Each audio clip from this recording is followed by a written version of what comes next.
다 자리에서 일어나셔서 영과 진리로 하나님을 예배하겠습니다. 먼저 사도신경으로 우리의 신앙을 고백하겠습니다.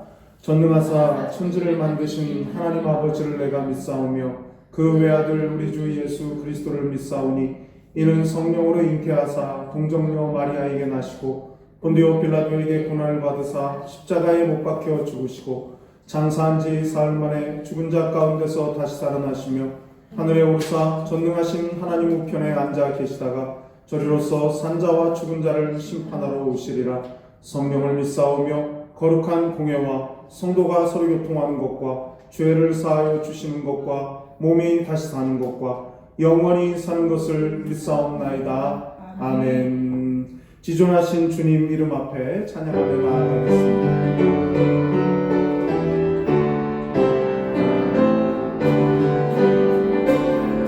지존하신 주님 이름 앞에 지존하신 주님 이름 앞에 어둠 무릎 꿇고 하는데 거룩하신 주님 옷 앞에 엎드려 절하세.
다 자리에 앉으셔서 찬송 413장입니다.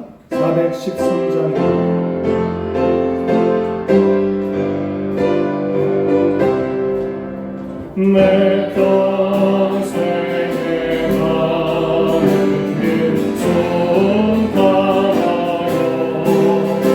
늘 천천한 강 같은 길 그 고통 무섭고 어렵든지 나의 영혼은 늘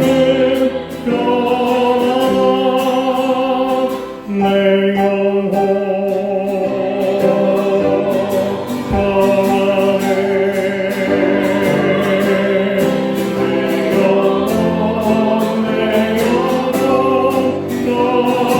평안해. 저 마귀는 우리를 삼키더라도 입 벌리고 달려라.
거친 파도만 향해 와도 주와 함께 나오리니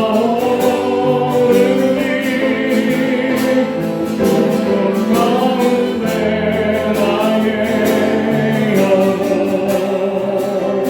잠잠하게 주 품에 품으소서. 주 품에 품으소서.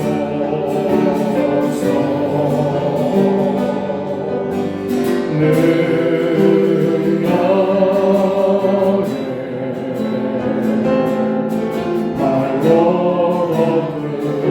얻으소서.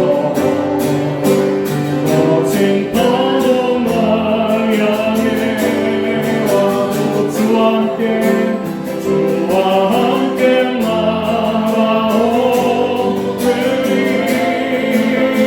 어둠 가운데 나의 영혼 잠잠하게 주고 주님 안에 나 거하리. 주님 안에 나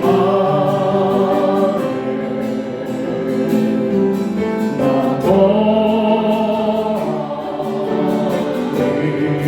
주 능력 주 능력 나 잠잠히 눈에 거친 파도만 향해 와도 주와 함께 나오리니 어둠 가운데 나의 영혼 잠잠하게 주고 거친 파도만 향해 와도 거친 파도만 향해 와도 주와 함께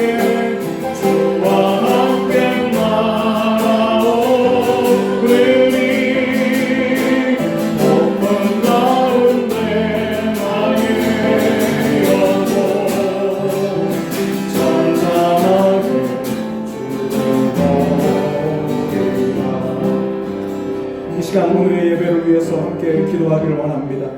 하나님이 기뻐하시는 예배가 될 수 있도록 함께 예배하는 우리의 모든 가족들이, 그리고 흩어져서 예배하는 우리의 모든 교우들이 오직 하나님을 바라보고 폭풍 같은 이 상황 속에서도 주님과 함께 날아오르는 승리를 경험할 수 있도록 은혜를 베풀어 주시고, 그리고 이 나라 전역에서 고통당하는, 세계 전역에서 고통당하는 모든 코로나19로 인해서 고통당하는 모든 환자들을 위해서, 또 저들을 위해서 생명을 무릅쓰고 귀한 사명을 감당하고 있는 의료진들과 또 행정을 또 관할하는 모든 사람들의 은혜를 베풀어 주시도록 우리 한사랑교회를 기억하시고 한국교회를 기억하시고 이 민족을 기억해 주시도록 오늘의 예배를 받아주시도록 간절한 마음으로 기도하겠습니다. 거룩하신 아버지 하나님, 오늘도 하나님의 은혜가 아니면 살 수가 없습니다. 하나님의 도우심이 아니면 주님 앞에 설 수가 없습니다. 이 시간 주님 앞에 나아가며 주님의 십자가를 붙듭니다. 주님의 보혈의 공로를 의지합니다. 오 주여, 우리를 불쌍히 여겨주시고 함께 예배하는 우리의 모든 가족들이, 또 흩어져서 예배하는 우리의 모든 믿음의 식구들이, 아버지 모든 성도들이 하나님을 바라보므로 이 폭풍 같은 이 환난의 시기를 믿음으로 잘 이기며 나아갈 수 있도록 인도하여 주시고, 주님을 바라보며 주님께 집중할 수 있도록 은혜를 베풀어 주시기를 간절히 원합니다. 하나님이 받으시는 예배가 되기를 간절히 원합니다. 이 시간에도 아버지 코로나19 바이러스로 인하여서 고통을 당하는 모든 사람들, 아버지 이 나라에 속한 사람들, 온 세계 흩어진 많은 만원들을 주님 불쌍히 여겨주시고 하나님 하루속히 아버지 이 죽음의 눈에서 벗어날 수 있도록 치료하여 주시고 주님께서 회복시켜 주시기를 간절히 원합니다. 아버지 어려움 당하는 자들 위하여 수고하고 있는 의료진들을 기억하여 주시고, 또 행정적인 뒷받침을 하느라 불철주야 수고하는 공무원들과 관직자들 아버지 정말 불쌍히 여겨주시고, 아버지 이 모든 것을 아버지 컨트롤하고 있는 컨트롤 가운데 나가는 모든 이들에게 주님 은혜를 베풀어 주시고, 저들이 정말로 국가적으로 이 모든 것들을 잘 진압하고 또 안정시킬 수 있도록 인도하여 주시기를 간절히 원합니다. 더 많은 희생이 없도록, 더 많은 환난이 발생하지 않도록 지역사회와 이 나라의 민족과 온 세계를 허락하여 주시옵소서. 오 주님 불쌍히 여겨주시고 우리와 함께하여 주시고 하나님의 은혜를 찬양합니다. 오 주님 우리와 함께하여 주시옵소서. 주님 예수. 아멘.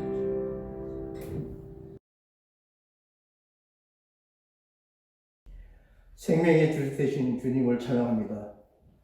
지난 시간도 주의 날개 아래 거하게 하시고 평온케 지켜주심에 감사드립니다. 지금 이 나라는 코로나는 초유 사태로 예배를 제대로 드릴 수 없고 주님의 몸된 지체 성전을 지키는 것도 어려움이 있으며 정상화되기를 주께 간절히 기도합니다. 하루속히 이 땅에서 코로나가 사멸되기를 바라며 아픔과 고통 속에서 신음하는 저들의 음성을 들으시는 주님, 한 사람 한 사람 만나 주셔서 주님의 참된 뜻을 알게 하여 주시옵소서. 코로나로 인해 세계 경제가 추락되며 우방국들의 단절과 입국 거부라는 초유 사태를 벌어지고 있습니다. 주님의 뜻을 헤아리지 못하고 안해했던 우리들의 교만과 무지를 용서하여 주시옵소서. 이번 기회에 주님 간절히 원합니다. 교회의 가치를 갉아먹는 영적 표림인 각종 사이비, 이단 세력들 완전히 엎어지는 역사가 있게 하여 주시옵소서.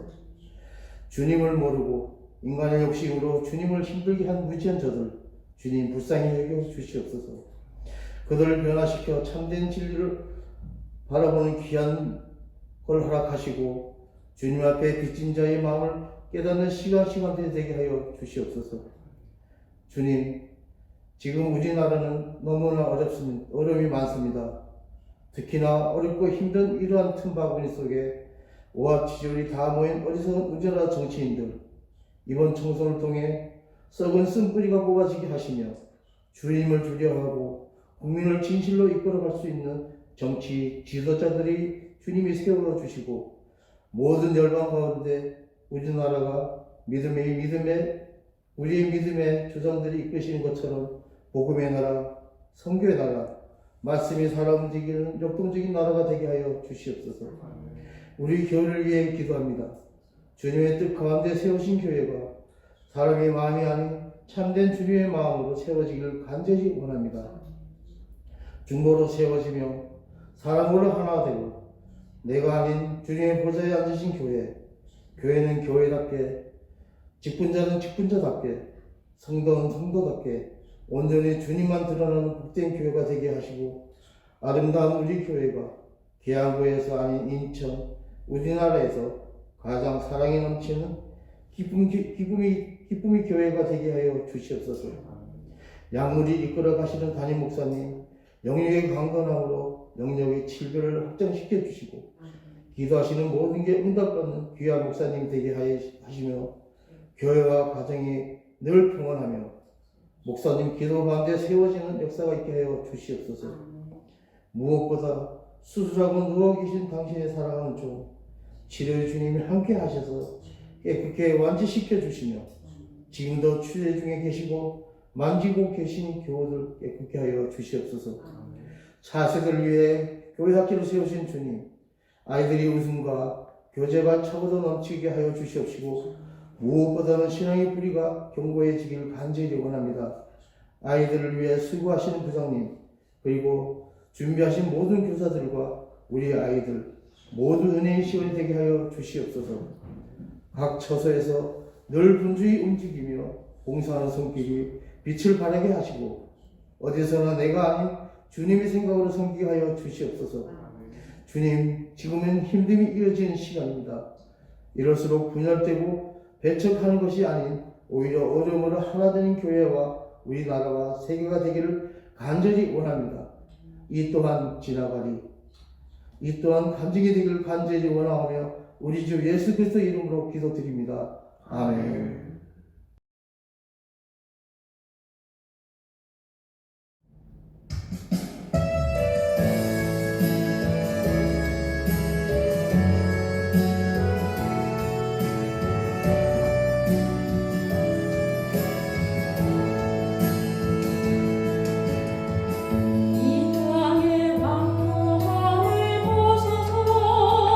하늘의 하나님, 긍휼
예, 교회 소식을 말씀드리겠습니다.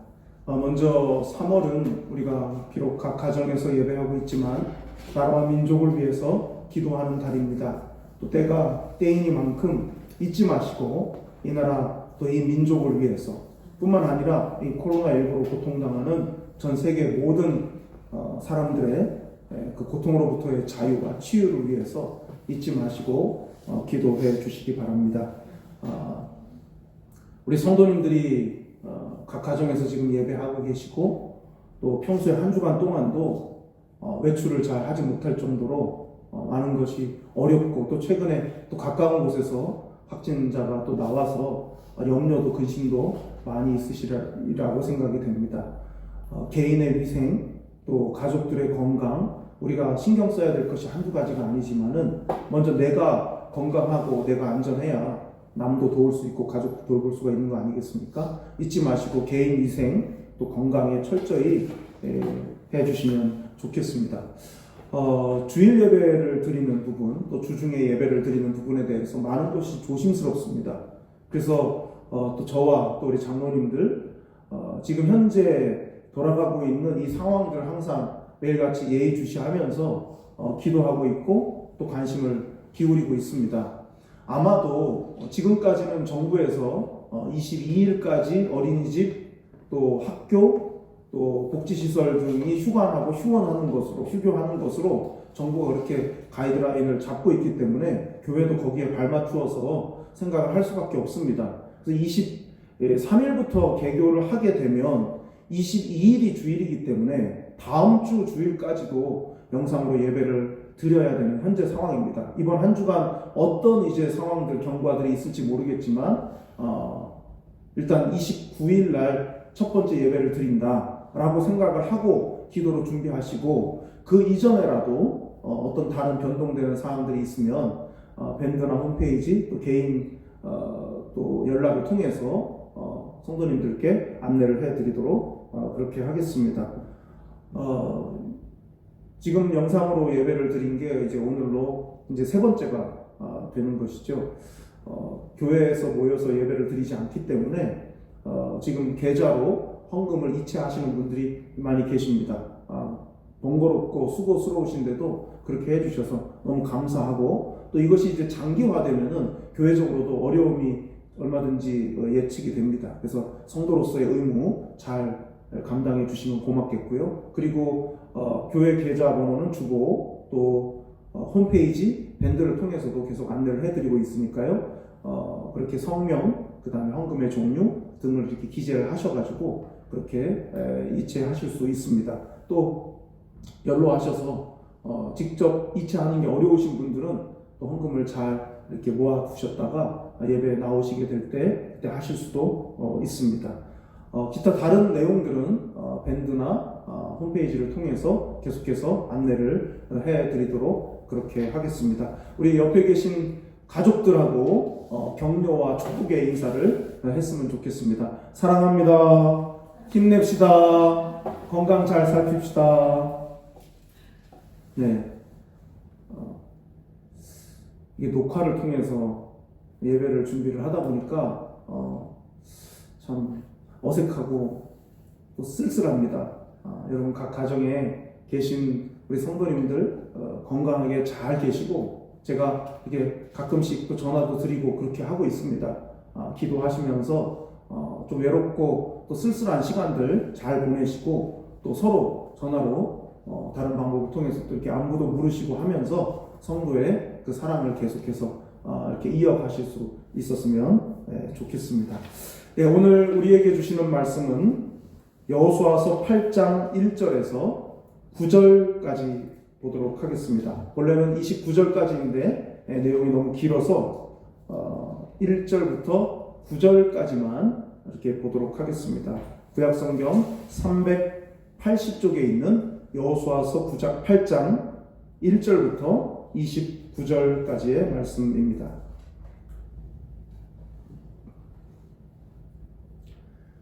제가 봉독하겠습니다.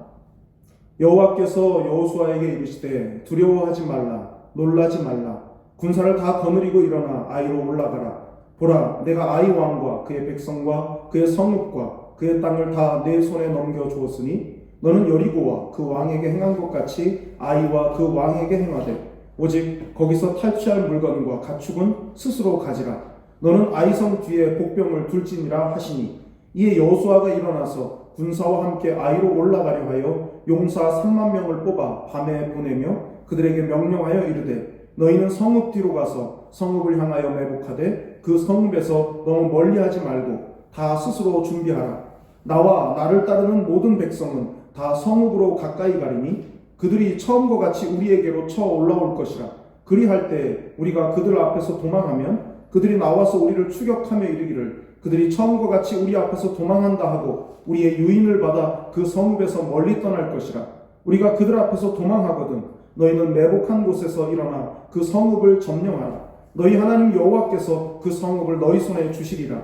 너희가 그 성읍을 취하거든 그것을 불살라 여호와의 말씀대로 행하라. 보라, 내가 너희에게 명령하였느니라 하고 그들을 보내매 그들이 매복할 곳으로 가서 아이 서쪽 베델과 아이 사이에 매복하였고 여호수아는 그 밤에 백성 가운데에서 잤더라. 아멘. 승리를 위해서 극복해야 할 가장 어려운 것 중에 하나는 이 패배의 기억을 이겨내는 것입니다. 1994년 10월 21일 성수대교가 아침에 무너졌습니다. 여러분도 잘 기억을 하실 겁니다. 등교 시간이었고 또 출근 시간이어서 30명 넘는 사망자 그리고 그보다 훨씬 많은 수의 부상자가 있었습니다. 그리고 게다가 그 부상 인명피해뿐만이 아니고 국제적인 망신까지 당했던 기억이 있습니다. 강북에서 강남을 잇는 그런 주요한 다리였기 때문에 사고가 난 이후에 3년 가까운 공사 끝에 성수대교를 다시 개통을 했던 기억이 있습니다. 당시에는 역사의 교훈을 삼기 위해서라도 무너지고 남은 그 성수대교의 그 흉물스러운 모습을 그대로 보존하자 하는 의견이 있었지만은 그 의견은 그냥 잠재우고 다시 건설하는 쪽으로 방향을 잡았습니다. 완전히 새롭게 다리를 짓자 하는 의견이 있었지만은 있는 그 다리의 교각이라든지 상판의 일부분 이런 부분들을 그대로 살려서 건설을 하자 하는 주장이 있었습니다. 그랬지만은 1년 동안 검토하고 조사하던 끝에 만약 살려두고 그 위에 다시 공사를 하게 되면은 공사 기간도 6개월이나 더 걸릴 것이고 공사비도 3배나 더 든다 하는 결론을 내려서 거의 살리지 않고 그대로 공사했던 것으로 알고 있습니다. 3배나 더 비용이 든다 하는 부분이 아마 크지 않았을까 하는 생각이 됩니다. 뭐든지 있는 것을 고치거나 보완해가지고 무언가를 하는 것이 차라리 없는 데서 새로 만드는 것보다 훨씬 더 어렵고 또 많은 에너지가 소모가 되는 것 같습니다. 저는 이번 이 코로나19의 중심에 신천지 사람들이 있다고 하는 것이 생각할수록 너무나 놀랍습니다. 처음에는 하나님께서 이 일을 통해서 신천지를 도려내는 거겠구나 라는 생각을 많이 했습니다. 그런데 지난 한 주간 동안 제 마음속에 계속 들었던 한 가지 생각이 있었습니다. 이제 신천지 사람들이 이제 흩어지기 시작할 텐데 그러면 그 흩어지게 될 신천지 사람들을 교회가 어떻게 맞이해야 될 것인가, 그들을 어떻게 받아들일 것인가 하는 부분입니다. 과연 우리는 그렇게 신천지가 허구였고 잘못된 것이고 거대한 사기극이었다는 것을 깨닫고 돌아오게 될 그 누군가를 잘 맞이하고 그들을 신앙적으로 다시 일으켜 세울 수 있는 능력, 실력이 과연 우리에게는 있는가 하는 그 질문이 지난 한 주간 동안 제 머릿속을 계속 맴돌았습니다. 하나님은 분명히 고쳐 쓰실 텐데 있는 것을 가꾸고 고쳐서 새롭게 하시는 것이 하나님의 방법일 텐데 우리는 그런 하나님의 사역에 보조를 맞출 수 있는 수준이 되고 있는가? 그 질문이 제 마음을 계속 휘저었습니다. 우리가 함께 기도하고 준비해야 할 일이라는 생각이 듭니다. 왜냐하면 하나님은 고쳐 쓰시는 것을 즐겨 하시기 때문입니다. 개인적인 삶에서도 마찬가지입니다. 살면서 잘못된 선택을 하거나 어리석은 선택을 할 때가 있지 않습니까? 문제는 그런 실수와 실패를 겪은 후에 처음부터 다시 세우는 일이 훨씬 어렵고 힘들다는 것입니다. 과연 앞에서 말씀드린 것처럼 다시 세우는 일을, 그 어려운 일 3배나 더 힘든 그 일을 우리는 잘 감당해 나아갈 수가 있겠는가 하는 것입니다. 개인적인 삶이 그렇고요. 지난주 살펴보았던 것처럼 아간의 죄로 인해서 이스라엘 공동체는 전쟁에서 첫 패배를 했을 뿐만 아니라 아간과 그의 가족들을 아골 골짜기에 땅 밑에 묻어야 되는 그런 아픔을 겪어야만 했습니다. 오늘의 본문인 바로 여호수아 이 8장은 바로 그런 배경을 빼놓고 설명할 수 없는 그런 내용입니다. 아골 골짜기에서의 일로 하나님의 진노가 누그러지고 난 직후에, 그 이후에 그 상황들을 기록한 오늘의 본문을 통해서 다시 싸우라 말씀하시는 하나님의 음성을 듣는 여러분들이 되시기를 바랍니다. 첫 번째로 생각해 볼 것은 승리가 보장된 서력전은 회개에서부터 시작이 된다 하는 것입니다. 승리가 보장된 서력전은 회개에서부터 시작이 된다. 1절 말씀을 함께 보겠습니다. 시작. 여호와께서 여호수아에게 이르시되 두려워하지 말라, 놀라지 말라. 군사를 다 거느리고 일어나 아이로 올라가라. 보라, 내가 아이 왕과 그의 백성과 그의 성읍과 그의 땅을 다 내 손에 넘겨주었으니. 이 말씀을 언제 주신 겁니까? 두려워하지 말라, 놀라지 말라, 내 손에 붙여준다. 이 말씀을 언제 하신 겁니까? 바로 앞에 있는 7장 26절을 보면요, 그 위에 돌무더기를 크게 쌓았더니 오늘까지 있더라. 여호와께서 그의 맹렬한 진노를 그치시니 그러므로 그곳 이름을 오늘까지 아골 골짜기라 부르더라. 죄인을 색출하고 그 죄인을 하나님의 명령대로 심판하면서 나 역시 아간과 다르지 않았구나라는 사실을 깨달았을 때, 그때 그 회개의 영이 부어졌을 때, 회개했을 때 약속의 그 승리를 보장받을 수가 있었습니다. 다시 말하면 회개의 자리가 곧 승리를 보장받는 자리였다 하는 것입니다. 저는 솔직히 아골 골짜기로 모든 게 다 정리되었으면 좋겠다 하는 생각을 했습니다. 그냥 아이성 전투는 아픈 기억 아닙니까? 그러니까 이 아이성, 아간의 제약과 여호수아의 판단 잘못으로 버무려진 이 비극의 장소, 이 아이성에서 아골 골짜기 돌무더기로 모든 것이 그냥 끝나고 그냥 돌무더기로 퉁치고 그냥 다 잊혀졌으면 하는 그런 마음이 저에게는 있었습니다. 돌무더기 세운 것으로 그냥 퉁치고 그냥 넘어가는 게 더 좋지 않나. 그도 그럴 것이 범죄의 현장 아닙니까? 범죄의 현장 여리고, 그리고 그 결과로 아이에서 패배한 것 아닙니까? 그런데 하나님은 처음부터 다시, 여기서부터 다시 그렇게 말씀하신 겁니다. 저는 피아노 학원을 다닌 적이 없는데 너무나 잘 알아요. 피아노 선생님들이 그렇게 하죠. 여기서부터 여기까지 5번 쳐 하고 옆방으로 갑니다. 그러면 선생님이 안 볼 때 막 열심히 쳐요. 그래서 3번 치고 이제 4번째 딱 치려고 하는데 치는데 선생님이 딱 들어와요. 그래서 들어보더니 처음부터 다시, 그리고 또 나가버립니다. 그 얼마나 짜증나는 일이에요. 마치 그와 같습니다.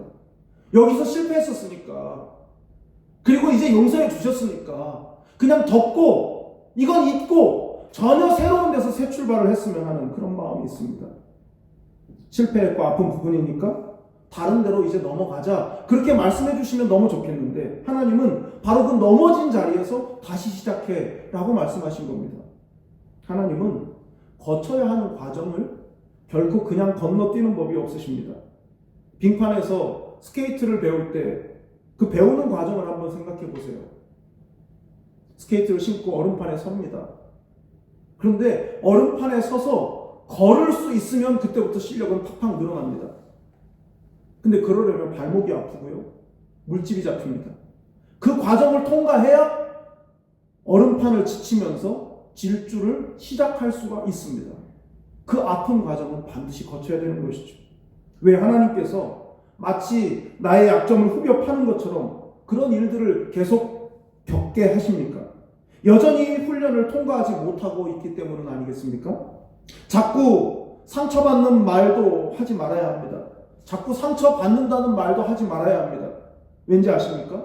그 정도의 여전히 상처받고 있다는 것은 내 스스로가 변화되기를 거부하고 있다는 뜻이기 때문입니다. 같은 문제가 반복되는 건 내 탓도 있는 것입니다. 그게 만약 사람과의 문제가 아니라 하나님과의 문제라면 어떻게 해야 하겠습니까? 지과필계라는 말이 있습니다. 과를 알면, 무엇을 했는지를 알면 반드시 바꿔야 된다는 말입니다. 고쳐야 된다는 말입니다. 이것이 잘못되었다라는 것을 깨달았으면 반드시 고쳐야 된다는 것이죠. 그게 뭡니까? 성경의 용어로 하자면 회개입니다. 회개가 무엇입니까? 하나님과의 관계가 잘못된 것을 알았을 때 즉각 돌이키는 것을 말합니다.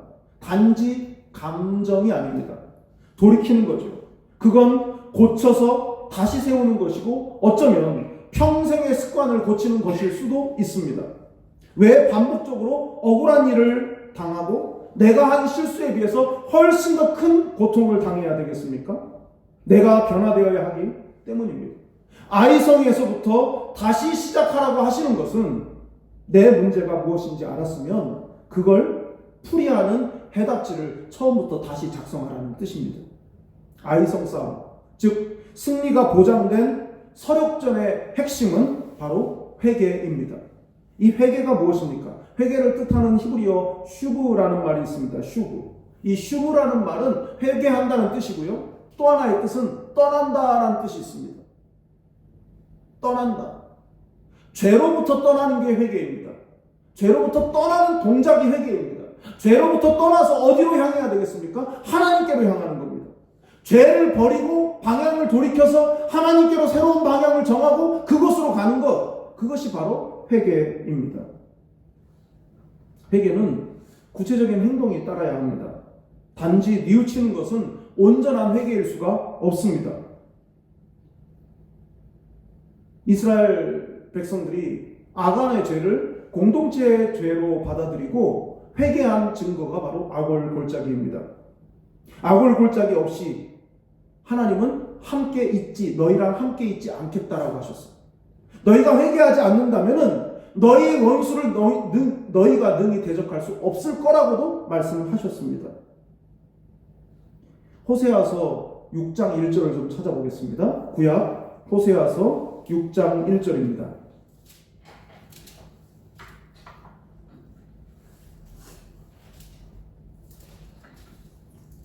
호세아서 6장 1절 말씀을 함께 보겠습니다. 시작. 오라 우리가 여호와께로 돌아가자.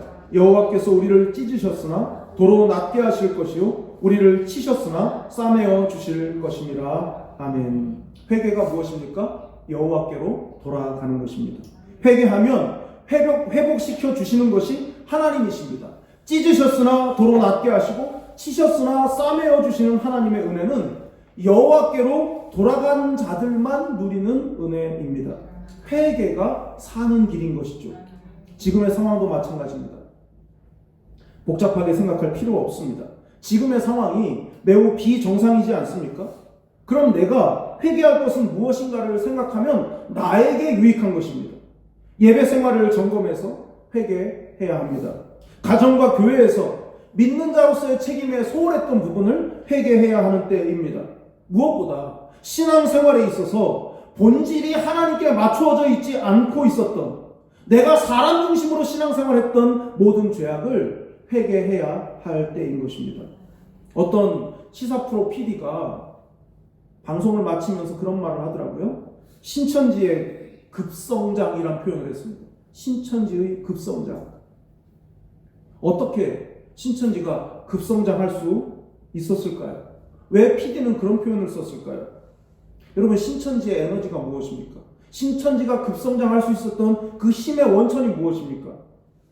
말씀이 신앙생활의 본질이 아니라 행사와 프로그램 중심으로 교회가 움직여졌기 때문에, 그런 교회에 오래 다닌 어떤 사람이 그런 모습들을 보면서 교회가 이런 것인가? 저게 신앙생활인가? 하고 회의를 느끼는 그 사람들이 신천지에 빠졌습니다. 그러면 교회의 책임이 무엇입니까? 신앙의 본질에서 벗어나서 그저 사람 많이 모이고 많이 모으면 되는 것으로 그렇게 생각한 것이 신천지의 양분이 되었던 것입니다. 창고에 식재료가 너무 쌓여가지고 뭐가 있는지 뭐가 없는지도 몰라서 계속 사다 놓습니다. 그러는 사이에 한쪽에서 썩지요. 그리고 한쪽에 바퀴벌레들이 쥐들이 들어와서 그것을 먹습니다. 한국교회 상황이 그러했던 겁니다. 그 식재료로 요리를 한 것이 아니고 쌓아두면서 우리가 이렇게 부하다고 자랑하고 스스로 만족하는 동안 거기에 회의를 느끼는 사람들이 신천지에 빠졌기 때문에 신천지의 양분이 한국교회인 겁니다. 그러니 우리가 마땅히 회개해야 할 때가 아니겠습니까? 신천지가 이 난리의 한가운데 있는 것은 우리를 회개하라고 말씀하시는 하나님의 메시지인 것입니다. 다시 1절을 보세요. 오늘 본문 1절. 두려워하지 말라 이렇게 말씀하셨습니다. 구약에 두려워하지 말라는 말씀, 똑같은 말씀이 70번 나옵니다. 대부분이 다 전쟁과 관련해서 전쟁의 상황 속에서 두려워하지 말라, 승리를 보장하는 경우에 그런 말씀이 등장합니다. 왜 두려워하지 말고 왜 놀라지 말라고 말씀하셨습니까? 승리를 허락해 주실 거니까. 그러니까 두려워하지도 놀라지도 말라고 말씀하신 겁니다. 그때가 언제였습니까? 이 말씀을 주신 때는 회개할 때였습니다.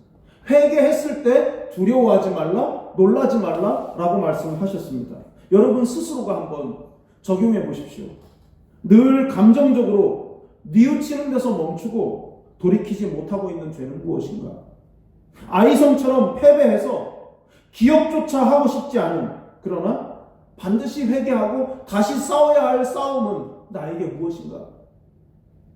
회개해야 두려워하지도 놀라지도 않을 수가 있습니다. 담담하게 담대하게 영적 싸움에 임할 수가 있습니다. 여호와께로 돌이키시기를 바랍니다. 죄를 떠나 여호와께로 돌이키실 때 설욕전의 승리가 여러분에게 허락될 줄 믿습니다. 두 번째로 생각해 볼 것은 아이성 싸움은 새로운 싸움이면서 동시에 아는 교훈이라는 겁니다. 싸움은 새로운데 교훈은 원래부터 알고 있던 교훈이다. 말이 좀 이상하죠. 새로운 싸움이라고 말씀드린 이유는 여리고성 싸움이나 패배했던 1차전 싸움이나 전혀 다른 싸움이라는 뜻이죠. 그래서 새로운 싸움입니다. 아는 교훈이라고 말씀드린 이유는 아이성 싸움을 통해서 깨닫게 되는 영적인 교훈이 전혀 새로운 교훈은 아니라는 것입니다. 여리고성 싸움과 아이성 싸움에는요, 같은 것이 있고 다른 것이 있습니다. 같은 것은 단 한 가지입니다. 승리의 약속.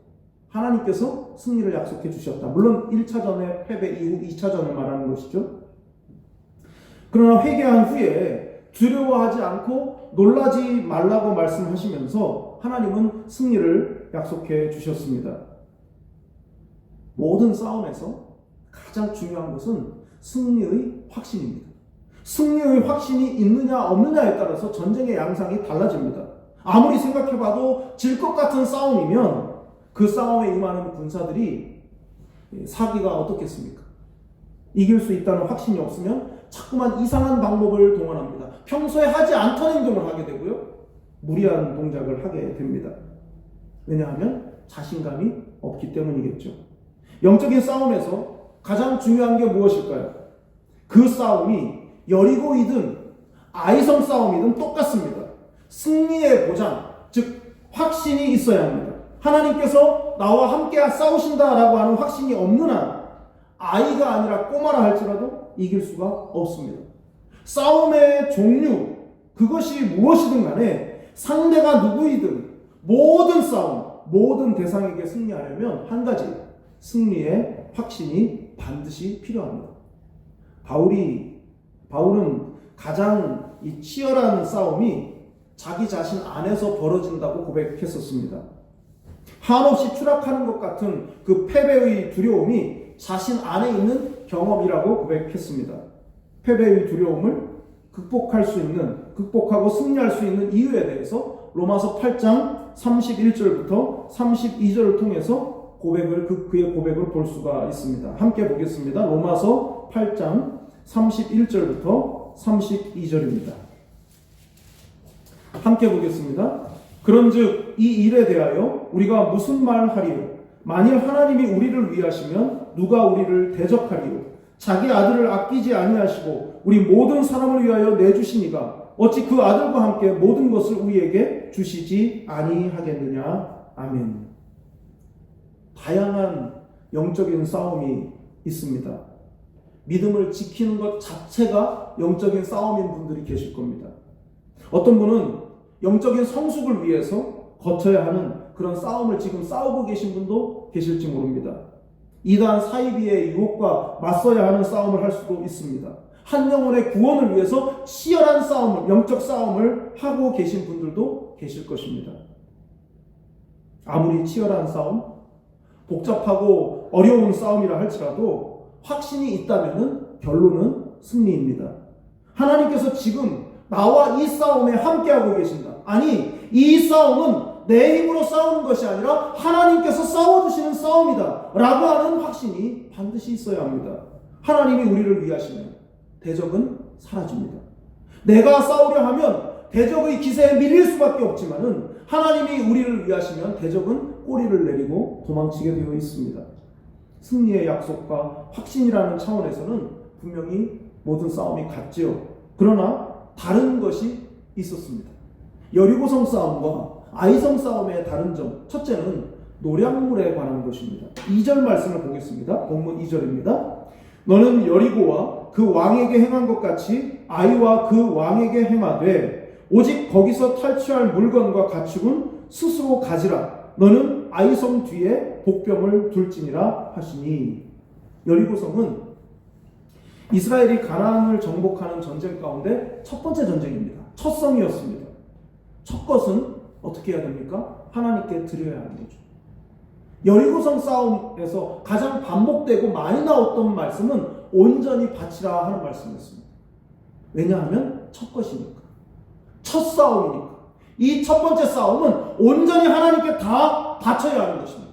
그래서 무슨 말씀까지 하셨습니까? 무너진 여리고의 이 터에 성을 누군가 다시 쌓는다면 그들은 다 저주를 받아서 다 패가망신하게 될 것이다. 누구도 여리고를 다시 쌓지 말라. 여리고가 무너진 그 흔적 자체가 이 모든 싸움의 주인이 하나님이셨고 이스라엘 백성들은 순종해서 하나님께 온전히 다 바쳤다 하는 증거로 그 흔적만 남도록 그렇게 하신 것입니다. 반면에 아이성 싸움은 첫 성이 아니기 때문에 모두 다 바치라고 하시지 않았습니다. 2절에서와 같이 스스로 가지라 이렇게 말씀하셨습니다. 여러분, 이 대목에서 생각나는 사람이 없으십니까? 아간이죠. 아간이 생각납니다. 아간이 어떻게 했었습니까?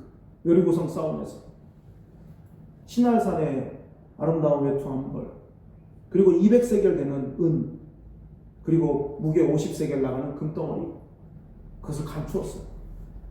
아간이 그렇게 감춘 이유, 아간이 여리고성에서 그렇게 그것을 숨긴 이유, 욕심 때문이고 그리고 탐욕 때문 아니었습니까? 바로 그것 때문에 아이성 1차 전투가 있었던 것이고 그때 패배한 거 아닙니까? 아간이 만약 조금 더 기다렸다면, 아간이 만일 참았다면 아이성 싸움은 아무 문제 없이 승리했을 것이고 지금 오늘 본문에서와 같이 스스로 가지라 하는 그 말씀 그대로를 아간도 누릴 기회가 있었을 것 아니겠습니까? 이게 인간이고 이것이 우리의 모습일 수 있습니다.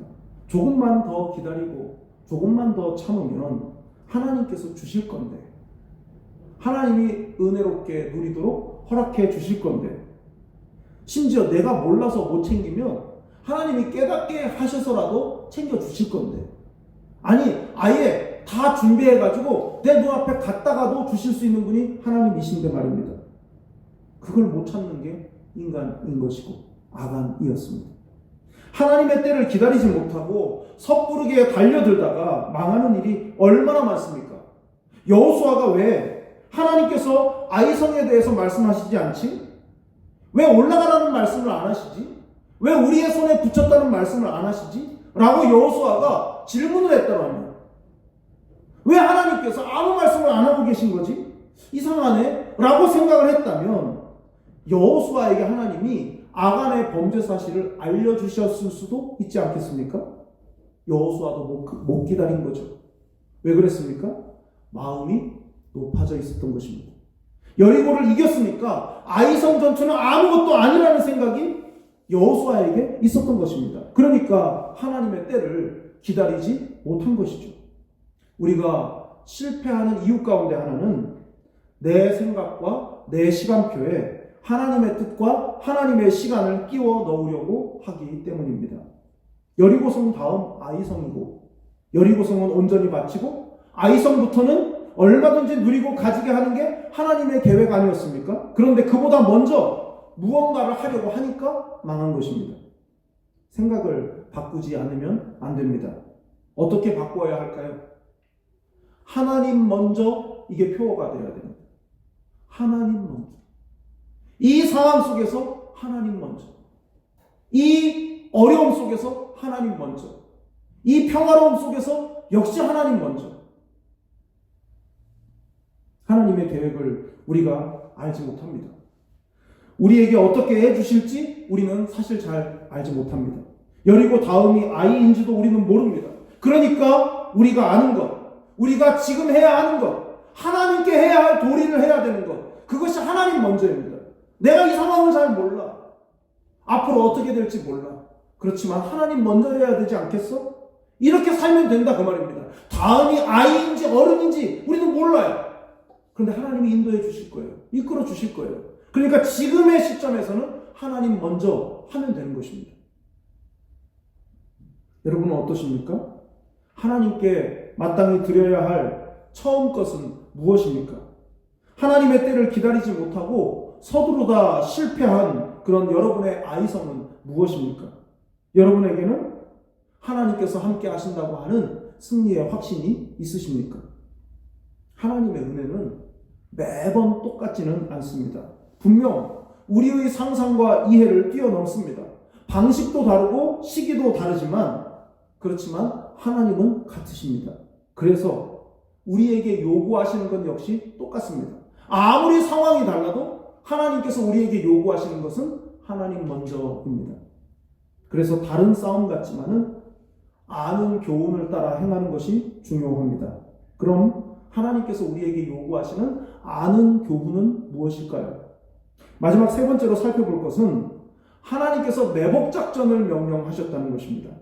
2절 끝에 아이성 뒤에 복병을 둘지니라 라고 말씀하셨어요. 그래서 여호수아는 용사 3만 명을 뽑아서 성읍 뒤로 돌아가서 성읍을 바라보고 매복하도록 했습니다. 3만 명은 아이성 뒤쪽에서 매복하고 여호수아를 포함한 모든 백성들은 1차전 때와 똑같이 아이성을 향해서 올라가라고 했습니다. 그러면 이미 기세가 오를 대로 오른 아이성 사람들이 만만하게 보고 전번 때와 똑같이 싸우려고 덤벼들 거라는 것이죠. 그때 등을 보이고 도망을 하면 그들의 마음속에 지난번하고 똑같은 상황이라고 생각을 하고 쫓아오게 될 것이고, 그때 매복부대가 아이성을 점령하는 작전입니다. 아이성은 베델의 전초기지와 같은 기능을 했고, 당시 아이와 베델은 서로 연결이 되어 있었습니다. 그런 관계였습니다. 그래서 베델과 아이 사이에 각각 매복부대를 3만 그리고 5천 이렇게 배치를 시킨 것이죠. 자, 16절부터 17절 말씀을 함께 보도록 하겠습니다. 16절부터 17절입니다. 시작. 그 성읍에 있는 모든 백성이 그들을 추격하려고 모여 여호수아를 추격하며 유인함을 받아 아이 성읍을 멀리 떠나니 아이와 베델의 이스라엘을 따라가지 아니한 자가 하나도 없으며 성문을 열어놓고 이스라엘을 추격하였더라. 아멘. 베델과 아이 사이에 매복했던 복병들이 텅텅 빈 아이성을 쳐들어가서 불을 놓았고 연기가 하늘에 닿았을 때 아이성의 그 군대는 그 자리에 멈췄습니다. 그때 도망치던 척했던 여호수아의 군대가 아이 사람들을 쳐 죽이기 시작했습니다. 그렇게 진멸당한 아이성 사람들이 12,000명이었다고 기록하고 있습니다. 하나님은 여리고성 때 하고는 완전히 다른 병법으로 전쟁을 하게 하셨습니다. 여리고성 싸움은 전쟁 같지 않은 방법으로 싸워서 이긴 싸움이었습니다. 그래서 결과적으로 여리고는 하나님이 싸워주신 싸움이구나, 전쟁이구나 하는 것이 너무나도 명백합니다. 그런데 아이성 싸움은 인간의 싸움처럼 보입니다. 병법의 승리처럼 보이고 군대의 승리처럼 보이죠. 그래서 누가 방심하는 겁니까? 아이성 사람들이 방심하는 것이죠. 여리고성 싸움의 그 전쟁에 대해서는 아이성 사람들도 다 알고 있었을 것입니다. 그런데 지난번에 하는 모습을 보니까 철저히 사람의 싸움인 거거든요. 근데 그때 이겼습니다. 보기 좋게 꽁무니를 빼고 도망치는 이스라엘의 뒷모습을 아이성 사람들이 봤었습니다. 그런데 똑같은 방식으로 또 싸움을 걸어옵니다. 인원만 좀 많았을 뿐이죠. 그러니까 아이성 사람들이 방심하는 겁니다. 그 방심이 아이성을 전멸당하게 만든 것입니다. 저는 이 말씀을 이렇게 보면서 이스라엘 백성들이 이 모든 과정을 본인들 스스로 경험하면서 무엇을 생각했을까? 저들이 방심했던 저 모습이나 지난번 1차전 때 방심했던 우리의 모습이 뭐가 다를까? 아마 반성하는 기회가 됐을 거라고 생각이 됩니다.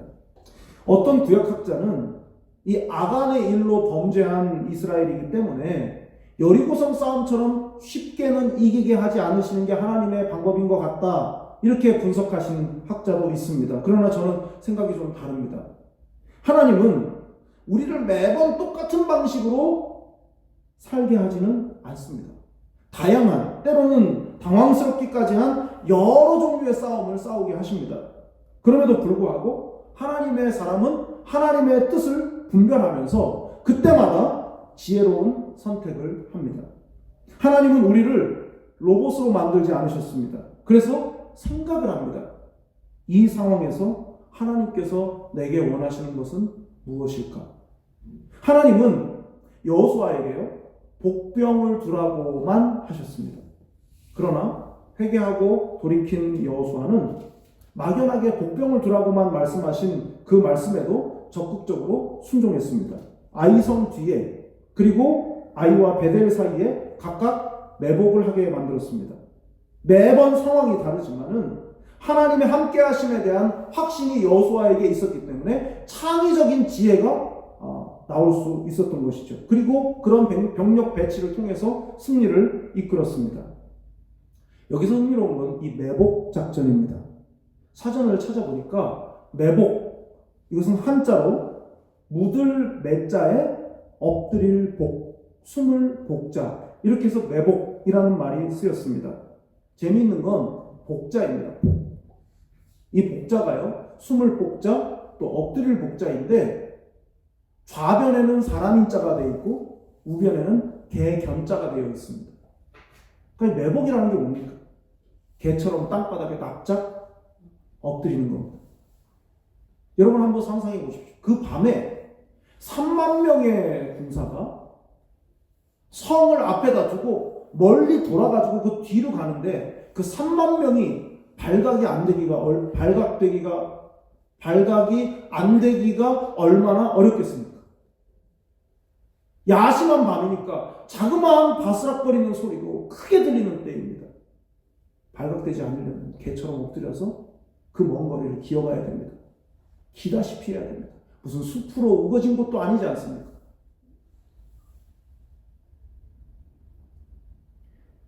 (18절) 말씀을 볼까요?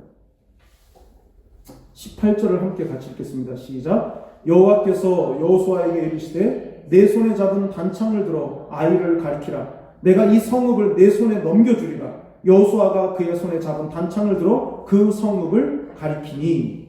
하나님께서 여호수아에게 손에 든 단창을 들라고 하실 때까지 3만 5천 명의 매복 부대는 숨을 죽여야 했고, 도망치는 척을 하던 그런 주력 부대는 패퇴하는 모양새를 계속해서 유지해야 했습니다.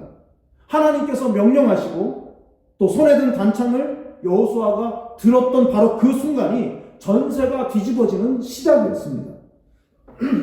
그때까지 매복부대는 존재감이 전혀 없는 상태였습니다. 하나도 존재감이 없는, 개처럼 땅바닥에 엎드려 있어야 하는 그런 상황이었습니다.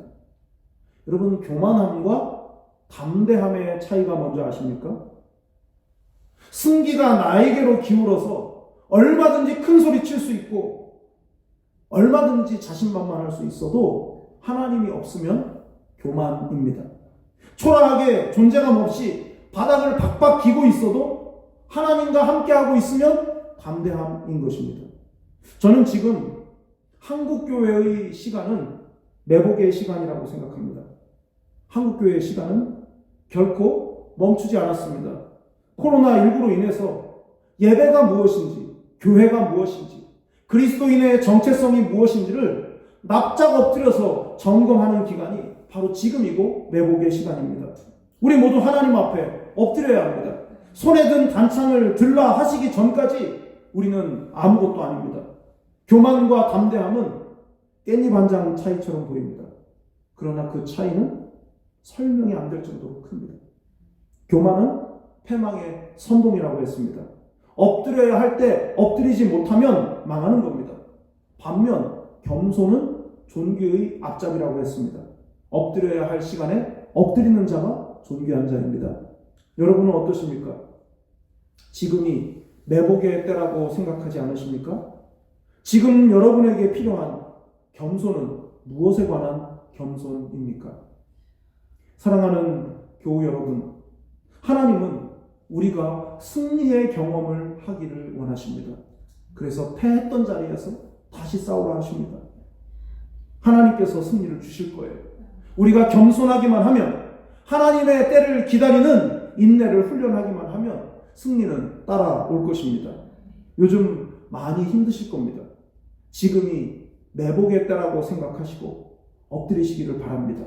반드시 전세를 뒤집으시는 하나님의 승리를 경험하게 될 줄로 믿습니다. 기도하겠습니다.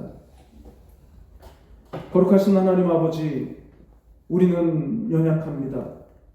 그래서 패했던 자리에서 도무지 다시 싸움을 시작할 용기가 나지를 않습니다. 그러나 아버지 하나님, 회개한 자에게 두려워하지 말라, 놀라지 말라, 내 손에 붙여주마 라고 약속하신 그 서력전의 승리를 보장해 주신 하나님의 약속을 믿기 때문에 다시 일어서서 싸움에 임할 수 있을 줄 믿습니다. 하나님, 우리에게 허락된 이 매복의 시간, 하나님 앞에 엎드리는 시간이 되게 하여 주시고 하나님의 도우심을 구하는 귀한 시간이 될 수 있도록 인도하여 주시옵소서. 주께서 함께하여 주시기를 간절히 원하오며 사랑이 많으신 예수님의 이름으로 기도드리옵나이다. 아멘. 다 자리에서 일어나셔서 아무것도 두려워 말라 찬양하고 기도하겠습니다.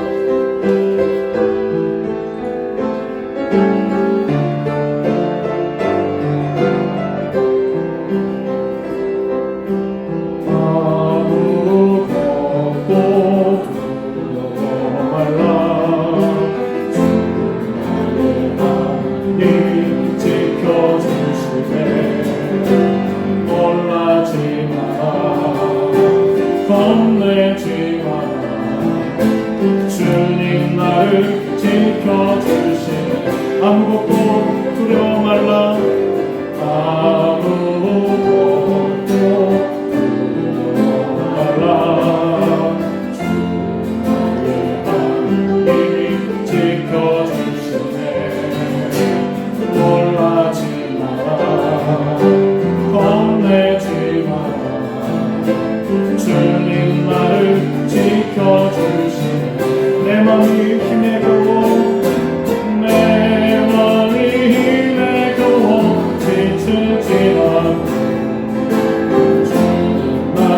지켜주시네.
주신 말씀을 생각하면서 기도하기를 원합니다.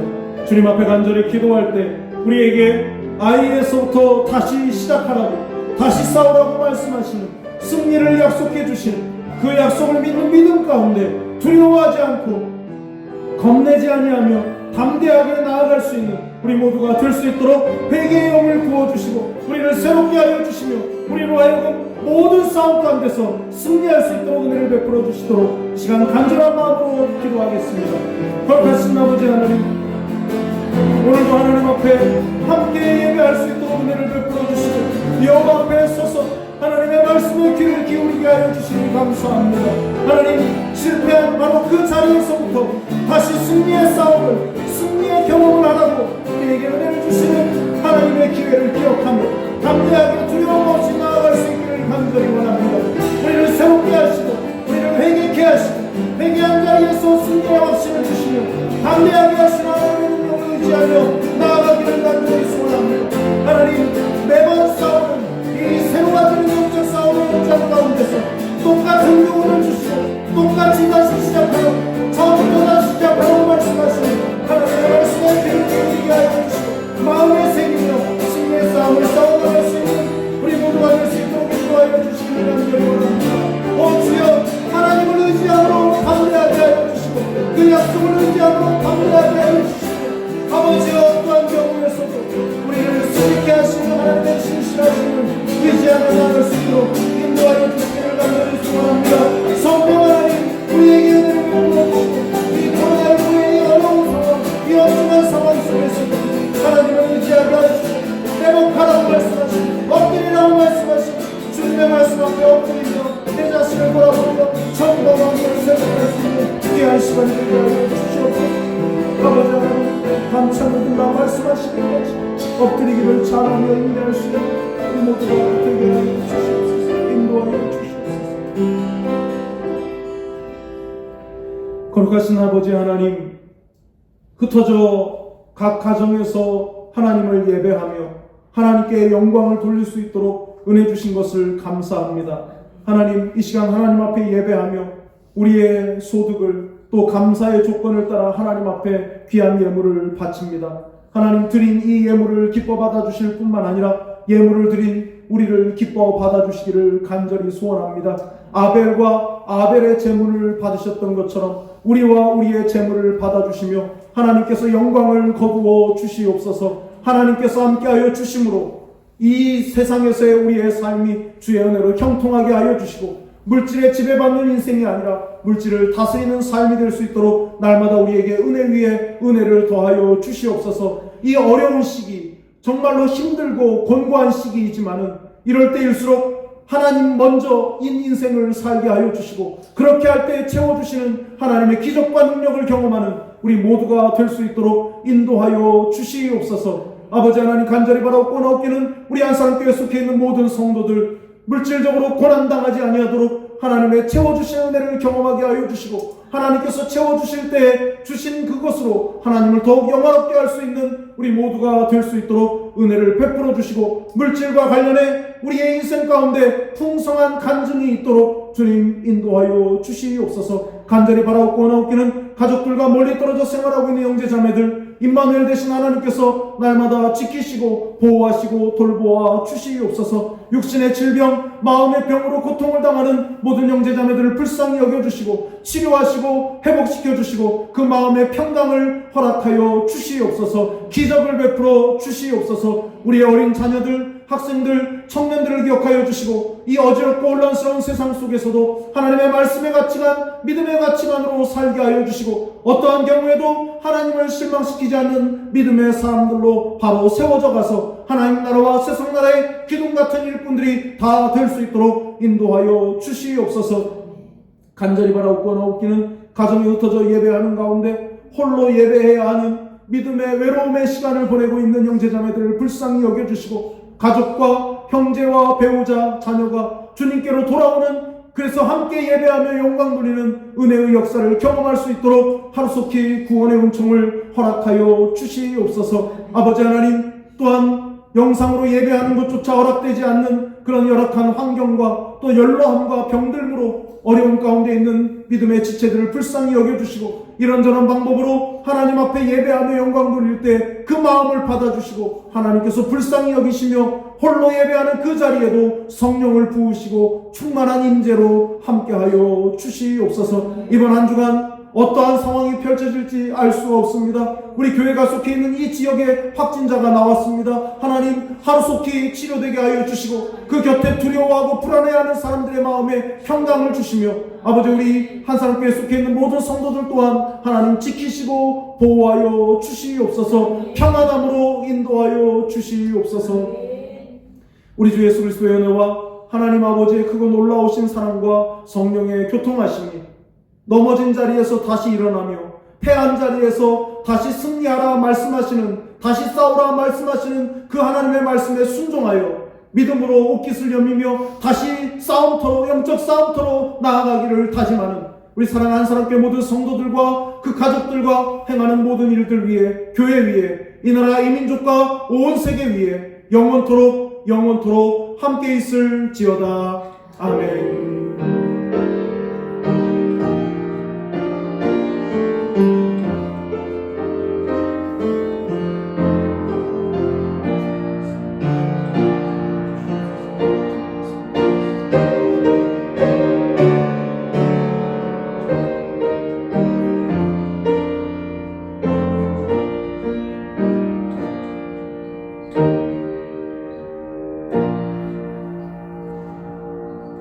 성도 여러분, 한 주간 동안도 평안하게 잘 지내시기 바랍니다.